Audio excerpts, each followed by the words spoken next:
Makna berkah menurut Alkitab itu apa? Saya pernah membaca berita dari BBC tanggal 19 Desember rasanya 2023 bahwa Paus memberkati pasangan sejenis. Apakah memang diperbolehkan di Alkitab atau memang ini kesalahan Paus atau bagaimana? Teman-teman tolong record bagian ini sampai nanti selesai, dan tolong potong jadi video dan sebarkan.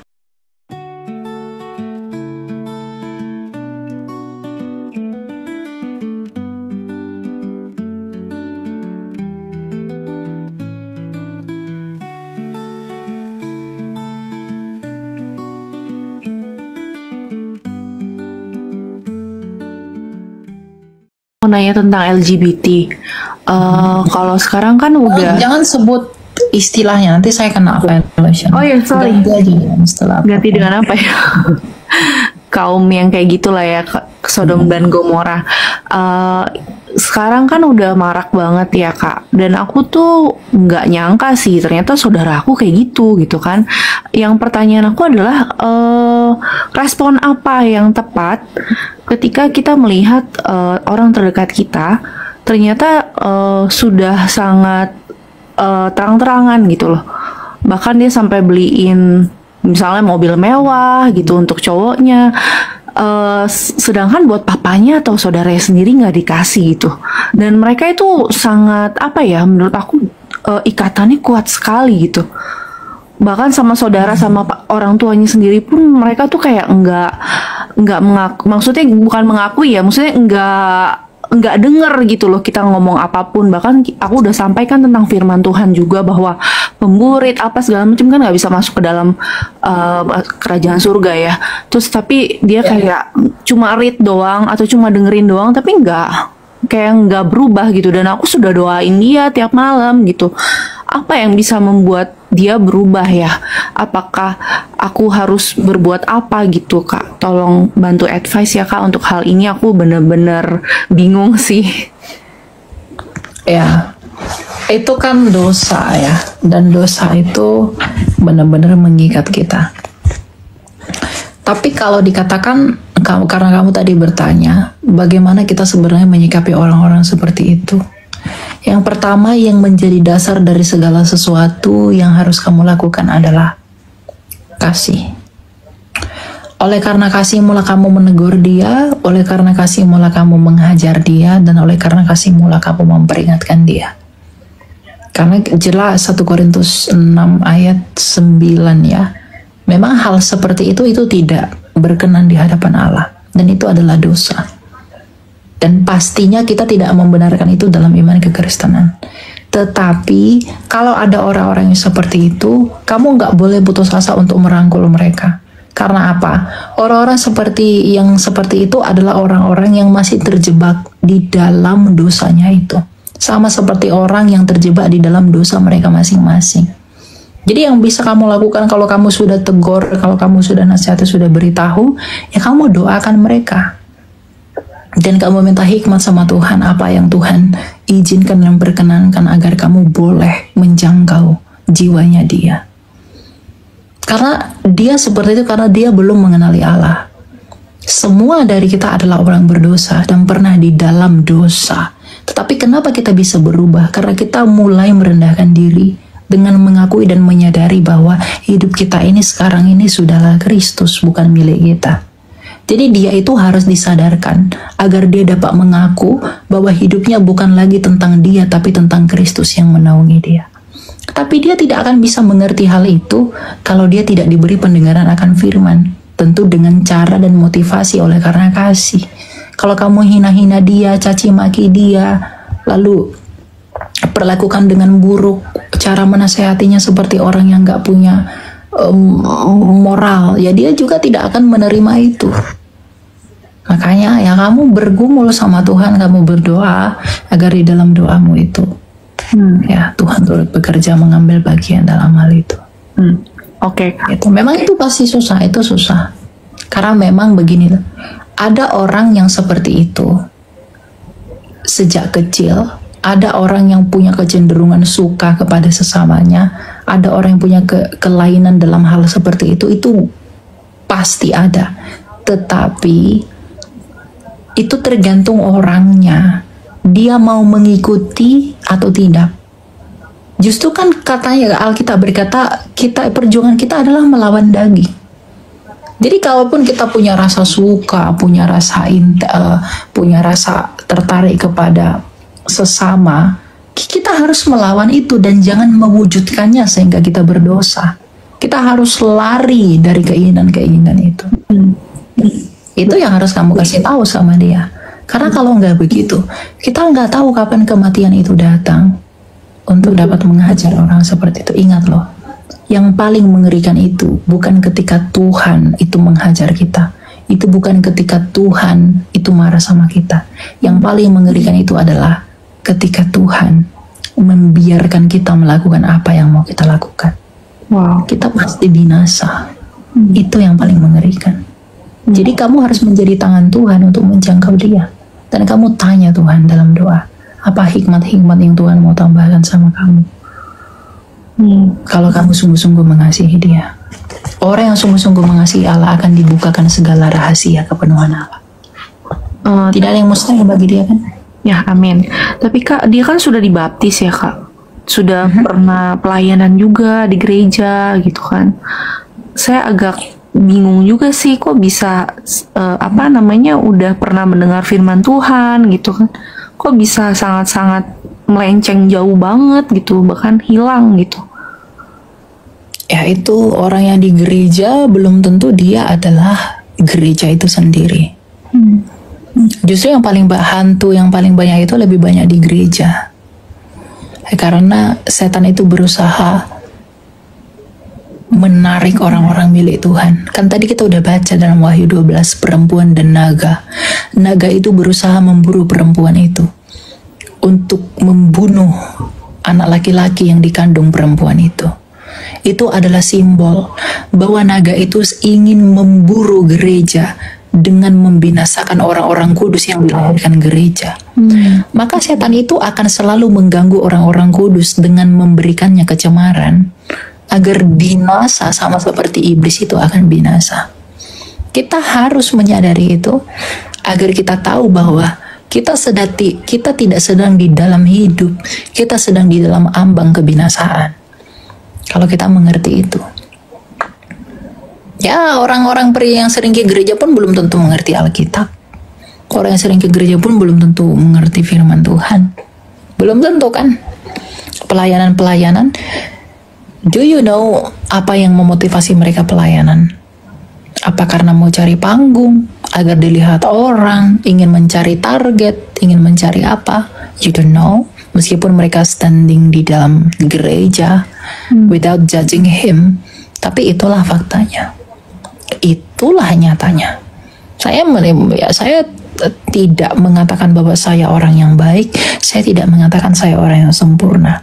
Tapi karena saya adalah pelayan Tuhan yang hina, ketika saya pergi ke banyak gereja menjumpai orang-orang yang mengaku yang adalah pelayan, ya memang motivasinya adalah ya untuk hal-hal seperti itu. Ingin tampil, ingin kelihatan. Makanya tak jarang yang mengakunya pelayan Tuhan pakaiannya tidak layak. Yang perempuan, yang laki-laki juga begitu. Hanya ingin kelihatan fashionable tanpa mengerti kesederhanaan Kristus seperti apa. Jadi pelayanan itu bukan melayani Tuhan, tetapi sedang melayani apa? Melayani daging kita. Dan saya pun kadang lemah dalam hal itu. Saya pun masih kadang jatuh dalam dosa, tetapi kan tidak hidup lagi di dalam dosa. Jatuh di dalam dosa dengan hidup di dalam dosa itu dua hal yang berbeda.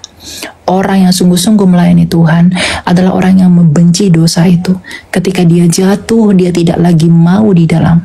Sama seperti ayam dan bebek.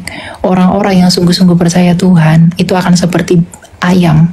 Ketika dia jatuh ke dalam air, dia pengen keluar karena dia nggak suka air itu meskipun dia masih di dalam air itu. Dia benci sama air itu. Tapi kalau orang yang hidup dalam dosa itu seperti bebek. Ketika dia jatuh dalam dosa, dia akan berenang tidak mau keluar dari sana. Dia nyaman dengan hidup yang seperti itu. So, What do you think? Gitu aja sih. Jadi ya kita tuh nggak bisa menilai orang itu dari sampulnya.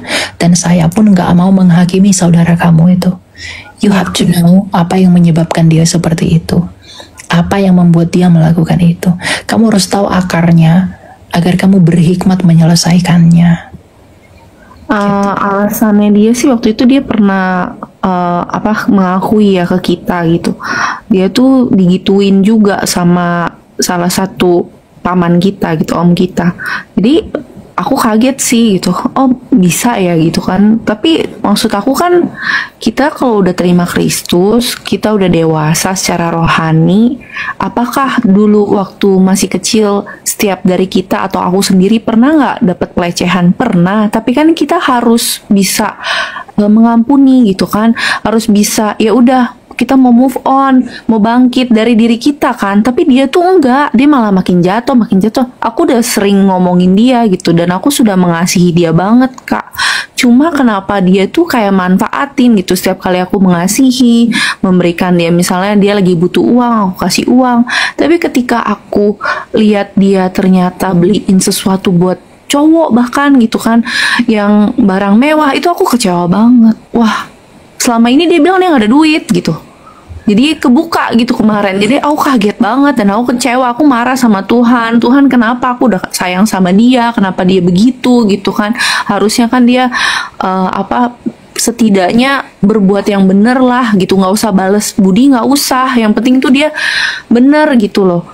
Kerja yang bener, beli rumah buat diri dia sendiri atau beri buat diri. Enggak, dia tidak mengasihi diri dia mengasihi orang lain. Jadi dia harta dia buat orang lain gitu. Aku sedih banget sih kemarin. Aku sampai saat itu tuh sampai nangis-nangis tuh. Tuhan, gini banget, gimana? Justru kamu nggak boleh marah sama Tuhan. Itulah bebanmu, agar kamu memikul bebanmu untuk melayani Tuhan. Jadi ya anggaplah itu sebagai panggilanmu. Anggaplah itu sebagai pelayananmu. Kasihilah dia dengan segenap hatimu sampai kamu menemukan buah dari kasihmu itu, yaitu pertobatannya. Berdoalah dengan sungguh-sungguh. Harus sungguh-sungguh. Itu yang bisa kamu lakukan. Karena doa orang benar yang besar kuasanya, itu bisa menolong dia. Sebenarnya sih aku agak hopeless juga ya, karena 20 tahun lebih sebenarnya sih aku bergumul soal ini. Sebenarnya dari dia muda tuh, dari dia remaja tuh aku udah tahu dia kan lebih tua dari aku. Cuma gelagatnya kan aku tahu gitu. Itu aku udah doain dia gitu. Terus dari maksudnya aku mikir kok udah lebih dari 20 tahun ini aku doain dia belum bertobat gitu loh. Gimana, Kak? Sorry tadi putus-putus. Abraham menerima anak usia berapa tahun? Nuh menanti berapa lama? Makanya saya katakan anggaplah itu pelayananmu. Di dalam hal ini kesetiaanmu diuji. Jangan masalah dia akhirnya bagaimana, ya itu bukan urusanmu. Itu urusan dia dengan Tuhan. Tapi Tuhan sedang melihat apakah kamu tekun, apakah kamu setia. Sebagai orang yang mengaku mengasihi dia. Dalam hal ini kamu itu adalah alat untuk menolong dia. Dan kita lihat bagaimana pertolongan itu akan nyata atau tidak. Itu saja. Gitu. Ya. Oke, Kak, gitu. Yap. Thank you ya, Kak. Oke. Semangat selalu ya. Makna berkah menurut Alkitab itu apa pertama ya? Itu ya. Makna itu. apa, Pak? Makna berkah, memberkati, memberkati ya, jadi diberkati gitu. Apa tuh maksudnya tuh? Itu berkat itu kan secara harafiah artinya yang baik-baik ya, Pak ya. Jadi berkat, arti berkat itu yang sesungguhnya dalam kekristenan itu adalah berkat keselamatan. Yaitu Yesus Kristus. Ya. Berkah yang paling besar dalam iman kekristenan itu adalah Yesus Kristus. Itulah berkat yang Nah terus saya soalnya gini, Pak Elia nih ya, bahwa saya pernah membaca berita dari BBC tanggal 19 Desember rasanya 2023. Beritanya nih dari BBC ya, bahwa Paus memberkati pasangan sejenis. Ya, saya tanya apakah memang diperbolehkan di Alkitab atau memang ini kesalahan Paus atau bagaimana? Waduh, oke. Dengarkan ya. Ini teman-teman tolong record bagian ini sampai nanti selesai, dan tolong potong jadi video dan sebarkan. Karena banyak orang-orang di luar Kristen itu memframing bahwa kekristenan itu memberkati pasangan LGTV, ya. Oke. Nah, lalu bagaimana dengan deklarasi Paus? Paus Fransiskus yang adalah pemimpin tertinggi umat Katolik itu memberkatinya itu bukan dalam pengertian memberikan sakramen pernikahan, Pak. Mereka tidak diberkati seperti laki-laki dan perempuan diberkati pernikahannya. Tapi mereka berhak, orang-orang yang seperti itu berhak menerima berkat sama seperti saya, orang Kristen yang lain juga diberkati. Itu maksudnya. Sakramen pernikahan tuh nggak dikasih. Nggak ada dikasih. Dan gereja Katolik, karena Anda bawa Paus, gereja Katolik nggak pernah memberkati pasangan sesama jenis. Tetapi secara pribadi berkat universal itu diberikan. Karena itu adalah dosa. LGTV itu dosa, Pak. Sama seperti orang membunuh misalnya. Mereka berhak diberkati. Orang yang mencuri ketika mengampuni. Orang yang mencuri ketika minta ampun dosa diberkati. Orang yang membunuh ketika minta ampun dosa diberkati. Nah, orang yang LGTV pun ketika minta ampun dosa diberkati. Itu maksudnya, bukan dinikahkan seperti laki-laki dan perempuan. Karena di dalam Alkitab 1 Korintus 6 ayat 9, yang seperti itu nggak diizinkan oleh Allah. Jadi nggak ada kekristenan mengesahkan pernikahan sesama jenis. Itu nggak ada. Itu framingnya orang di luar sana yang memang tidak mengerti kekristenan. Atau mungkin karena kebencian dengan kekristenan, mereka memframing ucapan Paus. Lalu, wah Kristen tuh begini. Enggak ada. Kekristenan itu memberkati pasangan sesama jenis tuh nggak ada. Makanya kalau Bapak lihat di BBC, Bapak juga lihat dong sumber resminya di laman Vatikan. Yang dimaksud itu apa? Sakramen atau sakramentalia. Nah, itu yang harus Bapak pahami. Gitu loh.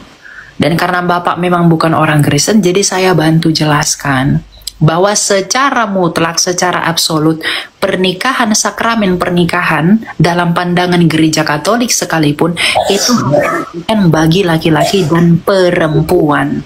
Tetapi berkat-berkat biasa itu siapapun boleh dapat. Orang berdosa, orang yang seperti apapun boleh diberikan. Nah, berkat yang seperti itulah yang dimaksud oleh Paus. Paham, Pak? Bukannya dilarang. Oh, jadi nggak diberkahi. Emang makanya kan saya pertama pertanyaannya kan apa makna berkah? Ya, nggak diberkati. Pernikahan tidak diberkati. Tapi secara pribadi orang-orangnya diberkati, gitu Pak. Bukan pernikahannya diberkati. Paus setuju pemberkatan untuk pasangan sesama jenis ini. Jadi kan kita bacanya nggak paham kali ya, karena kita nggak paham. Ya nggak apa-apa, saya suka Anda bertanya. Ya, Vatikan setuju pemberkatan untuk pasangan sesama jenis. Ya, saya udah jelaskan, karena kan pengertiannya tidak begitu. Nanti Bapak boleh coba situsnya resmi dari Vatikan, Roma. Ya, macam, oke. Gitu jadi, ya, oke ya. Itu jadi jadi itu beritanya tidak benar atau memang pahamnya yang tidak benar? Tidak benar. Tidak benarnya itu dalam pengertian Bapak, atau mungkin berita itu menggiringnya seperti pengertian Bapak, itu pasti salah. Ya, terus pertanyaan saya juga nih ya. Silakan. Satu lagi pertanyaan boleh ya? Nih, satu lagi. Di Alkitab ada nggak perintah untuk ibadah mingguan? Rasul-rasul beribadah Rasul-rasul Ada beribadah perintahnya. hari Minggu, Pak. Tidak ada perintahnya enggak gitu di Alkitab? Beribadahlah pada hari Minggu itu nggak ada perintahnya. Tetapi Rasul Paulus itu mengatakan begini, sebab itu berdirilah dan berpeganglah pada ajaran-ajaran yang kamu terima dari kami, baik secara lisan kata-kata maupun secara tertulis. Nah, pada saat itu rasul-rasul itu beribadahnya pada hari Minggu. Kita lihat ayatnya ya. Mereka melakukan Ekaristi pada hari Minggu, ya.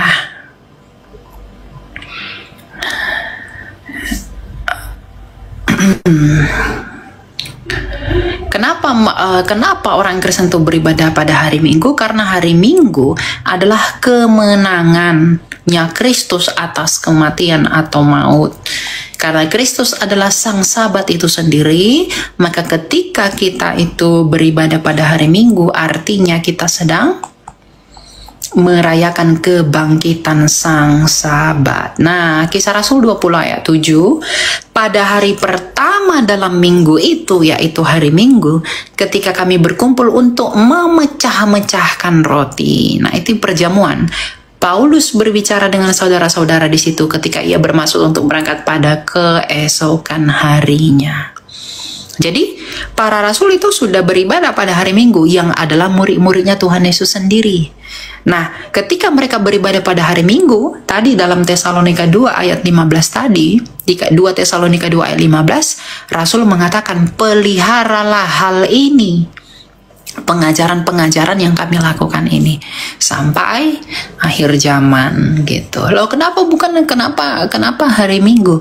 Karena hari Minggu adalah kebangkitan sang Sabda. Disitulah dia menang, menyatakan kemenangannya atas maut. Dengan demikian kami merayakan dan mengambil bagian di dalam kemenangan sang Sabat. Karena Tuhan Yesus mengatakan anak manusia itu lebih tinggi daripada hari Sabat yang adalah hari Sabtu. Maka kami meninggikan dia yang adalah lebih tinggi dari Sabat yang bangkit pada hari Minggu. Itulah mengapa kami beribadah pada hari Minggu seperti yang dilakukan oleh rasul-rasulnya Tuhan Yesus sendiri. Kami nggak memindah Sabtu ke Minggu loh, nggak loh ya. Gitu. Itu ya. Oh ya, oke. Terima kasih keterangannya. Nih, saya senang nih room ini jadi ada wawasan ya. Oh iya Pak, room saya itu benar-benar wawasan Pak, bukan wawasan media, tapi wawasan media itu ya. Oke Pak. Terima kasih ya. Oke, Tuhan berkati Pak. Semoga Anda mengambil bagian dalam kodrat ilahi dengan memberi diri dibaptis.